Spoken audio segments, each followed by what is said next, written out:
I take it Mr. Fremonet's condition has stabilized? Of course! I wouldn't have left the infirmary otherwise. I've been expecting those two, but might I inquire as to the purpose of your visit, Miss Siegewien? I wanted to check up on Miss Cloran. How are you feeling? Mostly fine, I think. If you don't mind, I'd like to perform another quick physical exam. It'll just take a few minutes. All right. Thank you for looking out for me. I'll take my leave for now, then. Well, want to explain yourself, Risley? Of course, but I'm not partial to the word choice of explain. How about enlighten?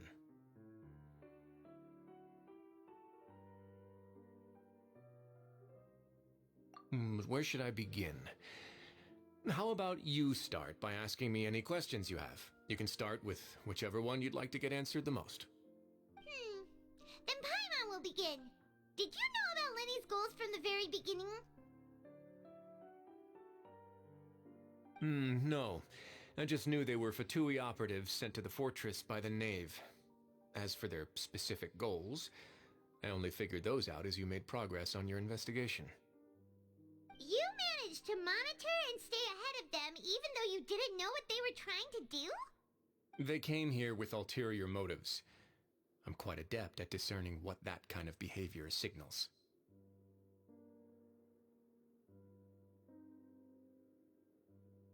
Initially, I thought their goal was just to investigate Child's disappearance. Linny suggested that I had deliberately let him escape, but in truth, I didn't really do anything special to help or hinder him while he was here. Everything he did, from finding helpers to leaving this place, he did on his own. Of course, it's inevitable that the Knave would make a big deal out of her fellow Harbinger's unexplained disappearance. I'm also quite curious about where that Harbinger went, so I figured I might as well let the Fatui do their own investigative work. All I care about is the answer. So you were hoping Lenny's group would just do your work for you! You make it sound like that's a bad thing. Unfortunately, things didn't go as planned. I assume that Fremonet has told you already the ratio of primordial seawater around the fortress of Meripede is on the rise. The Forbidden Zone has always been Linny's target, and you got roped into that investigation after running into him. I began to intervene out of concern for your safety, and also to prevent the fortress from becoming entangled in more irksome matters. Are the rumors true? That you're also a former criminal? Now, why would you put it like that? Isn't staying here all day and serving as the manager of the fortress a kind of sentence unto itself? Another form of prison? I just happen to have some support from the rest of the inmates. That's all. Oh, right! Paimon wanted to ask, who invited Cloran down here? Me, of course. I paid her good mora to come down to the fortress for some field work. As a champion duelist, Miss Cloran could be considered to be an independent party. I needed to find an exceptionally capable person to help me get through the impending crisis. And saving Fremonet was part of that crisis? You can think of it like that, yes. Credit where credit is due, that boy is quite adept at diving. Had conditions not been as hostile as they were, he probably would have found the missing Harbinger already. That's not something you should be asking after. Neuvillette only asked you to investigate Child's whereabouts. All I need to prove to you is that the Forbidden Zone had nothing to do with the Harbinger's disappearance. That should be clear now that you've spoken to Fremonet. But we've already uncovered that there's something wrong with the infirmary, and we've answered a bunch of questions that you threw at us. Isn't it about time that you answer our last question in return? You make a compelling case. Do you really want to know the answer that badly? Yeah, Paimon really wants to know! Even if the truth may not be pleasant? Follow me.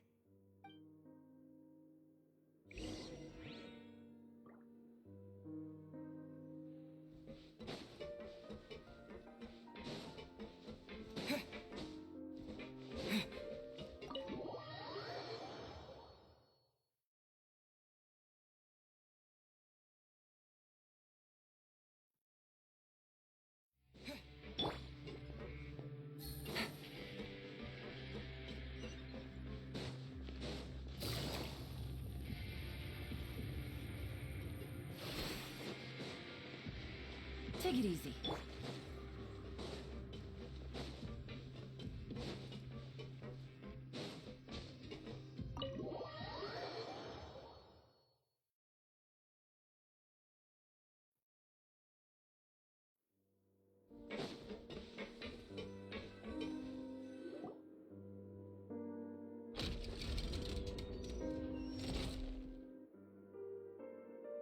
There's a hidden door here? And a whole basement behind it? Huh. You're pretty good at hiding stuff, Risley. It seems you've forgotten just what kind of place the Fortress of Meripede is.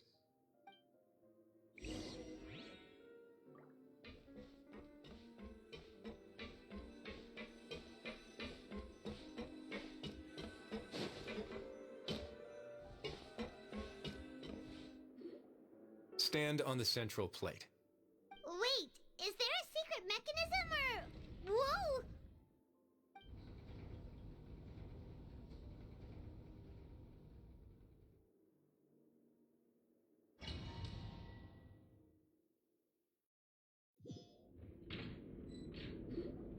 So, this is the Forbidden Zone? Honestly, for a place so well hidden, Paimon sure doesn't see anything special. What a huge door! There are 3 such isolation gates in total. Generally speaking, I'm the only one who's allowed to go inside. Hence the name Forbidden Zone. Am I correct to assume you're going to run on back and tell your little Fatui friends everything? Well, Paimon wasn't thinking of keeping anything from them. Well, I'd advise you wait until you've seen the whole truth of this place for yourself before deciding whether or not to tell them.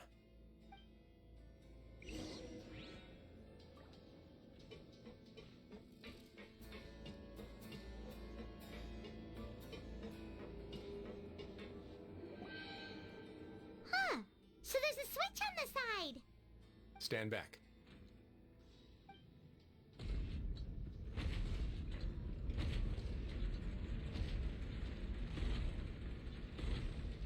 Whoa! They all just went up one by one. Go on, have a look.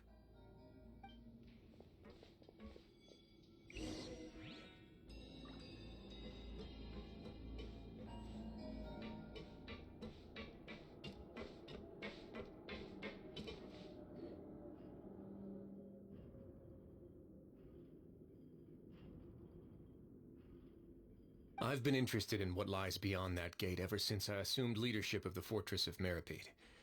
Of course, it would be unwise to recklessly open it, but it'd also be risky and negligent to simply ignore any potential danger that could be behind it. The readings on that dashboard have not budged since the day when I first laid eyes on this place. But over the past year, the needle has crept upwards from its original position, likely because some parameter it's been tracking has changed, if only infinitesimally. Normally, I would have ignored it, but I happened to have some free time when I noticed it, so I investigated. Any guesses what the reading could be tracking? Very reasonable guesses. I've considered both of those as well.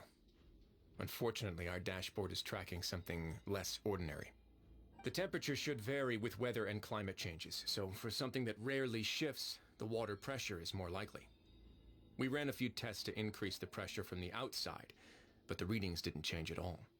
Later on, a few more possibilities occurred to me, such as a potential connection with the primordial sea.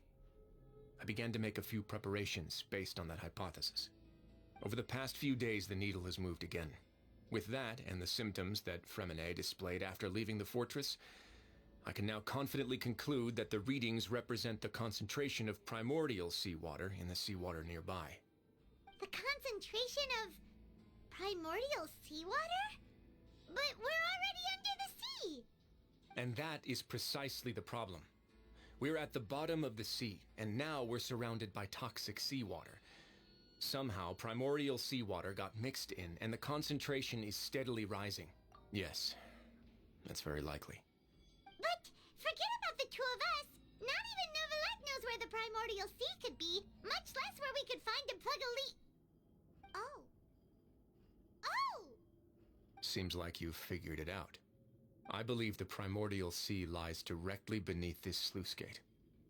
For some reason, the primordial seawater levels have risen significantly, and it's now very close to us. The indicators are now red. Although the gate still stands, some primordial seawater has already leaked out and mixed into the sea around us. If this continues, soon it will no longer be able to hold back the primordial sea at all. Yeah, you know what the legends say. If this place falls, then everyone in Fontaine will be turned into puddles in the span of a night.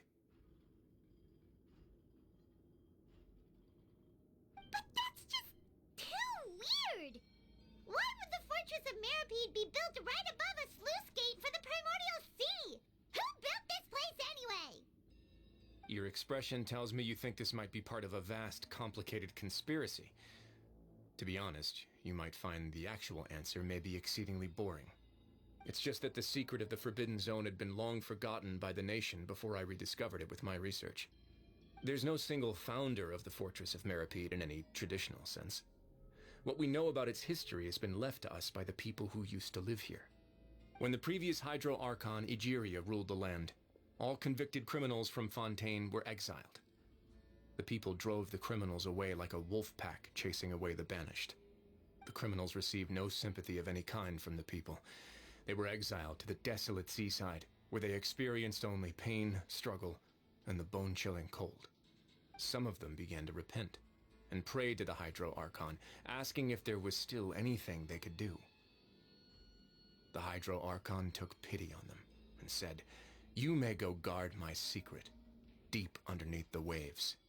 And so, leaning on the power of the Hydro Archon, they gathered underneath the sea and began to build a fortress. They became a community down there in the deeps, and over the years helped it to grow. As the number of exiles increased, more and more people joined the community. When the first group of exiles died, they left the yet unfinished fortress to their successors. The Hydro Archon continued to lend her support, allowing the fortress and what it stood for to continue growing ever larger. Before long, this dark underwater fortress became the sinner's only home. And with that, the people here stopped referring to the fortress as a prison. They saw themselves as repenting sinners who would regain their freedom once they had sufficiently redeemed themselves. But as time went on, people also realized that the fortress was a lonely place. Once they had gotten used to life here, they could no longer feel comfortable living in the overworld. Once they had finished serving their sentences, some people left and some others chose to stay. They'd find some idle position and let their withered souls fade away with the ancient secrets of the past. After many, many centuries, few people still remember the reason for the fortress's founding. Now they just see it as an integral pillar of Fontainian society, as the place where criminals deserve to be sent. Now and again, researchers manage to break one law or another and live out their days in the fortress. I learned all this from an elderly historian. Everyone else just thought he'd made it all up. But now you know every part of that history is true. Indeed. It's just as the prophecy says. If this gate fails, then everyone will be dissolved into the sea. To be frank, not really. But sadly, that hasn't stopped this prophecy from proving all too accurate. Prophecies are troublesome things. Just hearing one will create the first wave of panic. Seeing signs of it will bring about the second, and actually witnessing it in real time, the third. Let's go somewhere else. I want to show you something.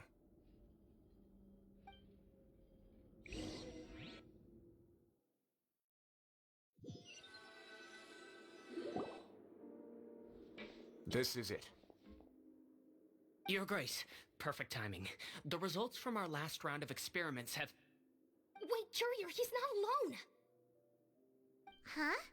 Lorvine and Jurier? No need to panic, you two. I've already told them about our plan. What? After you warned us not to tell a single soul about any of this? I'm skeptical as well. Are you sure they are trustworthy? The results speak for themselves, don't they? These two may already know more than you could ever imagine. All right then, if Your Grace insists. They seem harmless enough, so I'll trust them for now. Well, how about some reintroductions? This is Jurier, one of the highest-ranked researchers from the Fontaine Research Institute. He used to work under Edwin. I trust that you've heard of Edwin? He's the one who blew the whole institute sky high. Everyone knew he was a bit crooked in the head, but you're not a local, so I guess it's possible for you not to have heard of him. Edwin's main areas of research were archaeum and gravimeters. As his assistant, Jurier is quite familiar with them as well. I hired him to be my technical consultant. You want to blow up the Fortress of Meripede? Ah, what a lovely idea. I'm already imagining it in my head. Gotta admit, I'm tempted as well. Guys, focus! Focus! That taskmaster over there is Miss Lorvine, and is also one of my technical consultants. While Jurier used to be Edwin's assistant, she used to be Jurier's assistant. Ooh, are they together? See, everyone keeps asking this question. Are you too sure you're not a couple and just using your work as a convenient cover? Your Grace, I am not in a relationship with this man. If I dated her, I'd officially be madder than Edwin. Jeez, forget I said anything then. Follow me. Whoa, there's another door that goes right up.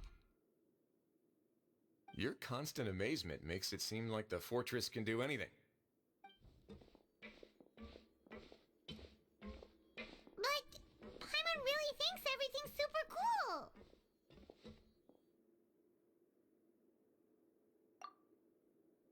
Well, let's spice it up a bit. And here you go.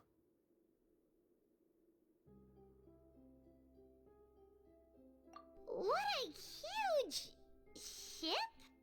This is also a production zone that Paimon's never seen before. What's going on? How much do you know about Fontainian history? Not much at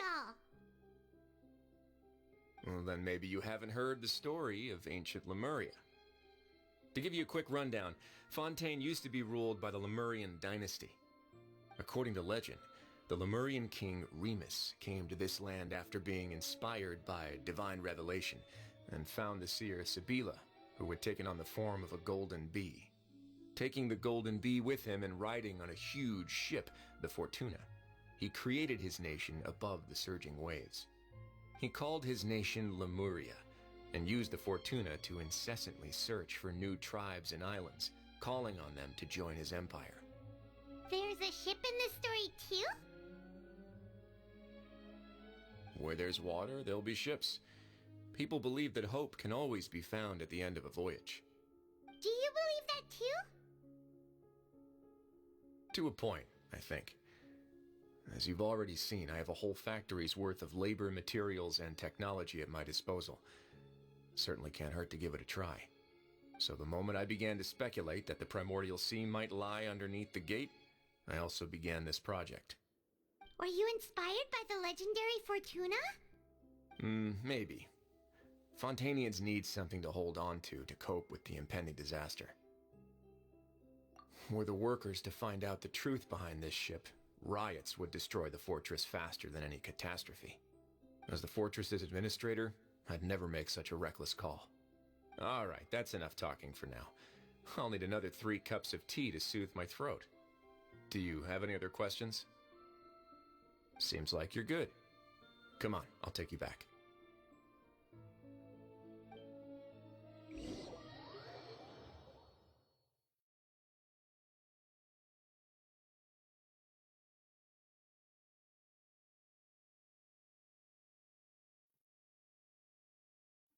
I'll leave you here for now. Oh, thank you so much. No worries. But don't forget, it's up to you whether or not you want to share what you just saw. What you do from here on out will likely affect those 3 as well.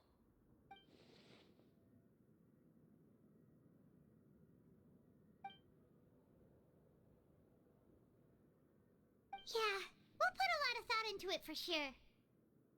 Great. I look forward to what happens next.